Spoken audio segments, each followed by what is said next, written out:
আজকের সন্ধ্যা আপুকে পাত্রপক্ষ দেখতে আসবে। আপুর রুমে গিয়ে দেখি আপু মন খারাপ করে বসে আছে। আমি আপুর কাছে গিয়ে জিজ্ঞেস করলাম, আপু তুই মন খারাপ করে বসে আছিস কেন? সে বলল, ভাই আমি এখন বিয়ে করতে চাইছি না, তুই কিছু একটা করতে পারবি? আমি বললাম, মানে তুই কি বিয়ে ভেঙে দেওয়ার কথা বলছিস? সে বলল, হ্যাঁ। আমি বললাম, বিয়ে ভেঙে দিলে আমি কি পাবো বল? সে বলল, বল তোর কি চাই? আমি বললাম, আমাকে 1000 টাকা দিতে হবে, তাহলে চেষ্টা করে দেখতে পারি। সে বলল, ঠিক আছে।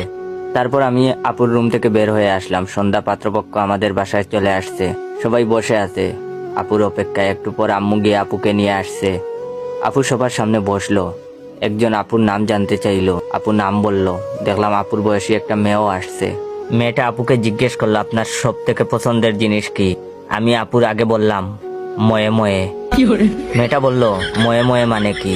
আমি বললাম, হিসাব বুঝো না, দুধু খাও।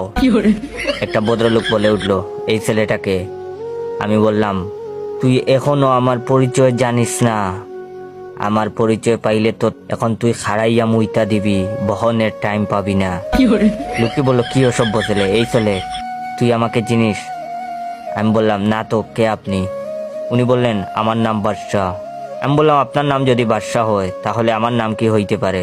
আপনাকে মতো কিছু ফকিন্নি পুলার নাম বাদশাহ বলেই আজ দেশের এই অবস্থা। লোকটা বলল, বেয়াদব ছেলে একটা। আমি লোকটাকে বললাম, তুই দেখি বেশি কথা কস, আয় জায়গা পাট খেতে। লোকটি বলল, এই ছেলে কি শুরু করেছে এসব? আমি বললাম, হিসাব বুঝো না, দুধু খাও। এবার আমার আম্মু বলল, এই তুই কি শুরু করলি এসব? আপনারা কেউ কিছু মনে করবেন না, ও আমার ছেলে, আসলে আপনাদের সাথে মজা করছে। লোকটি বলল, এই পরিবারের কিছুতেই আমাদের ছেলেকে বিয়ে করানো যাবে না। এখানে কি আমাদের অপমান করার জন্য নিয়ে আসা হয়েছে? এই চল সবাই। সবাই চলে গেল রাগ করে। আম্মু আমার কাছে এসে বলল, তুই এটা কি করলি? তুই জানিস তোর জন্য তোর বোনের কত বড় ক্ষতি হয়েছে? আমি বললাম, আমি একবারও বলছি আমি নির্দোষ। আম্মু বললেন, তুই এত বড় একটা কাজ করে এখনো একথা বলছিস? আমি বললাম, আমি নির্দোষ দাবি করছি না। আমি যখন জানি আমি দোষী, তখন আমি কেন নিজেকে নির্দোষ দাবি করব? আমি দোষী। আমি কি আপনাদের একবারও বলছি আমি নির্দোষ? তখন আমার আবেগ কাজ করছে, বিবেক কাজ করে নাই। পৃথিবীর সব থেকে বড় আদালত হচ্ছে মানুষের বিবেক। তখন যদি আমার বিবেক কাজ করত, তাহলে আমি এত বড় পাপের মধ্যে জড়িয়ে যেতাম না।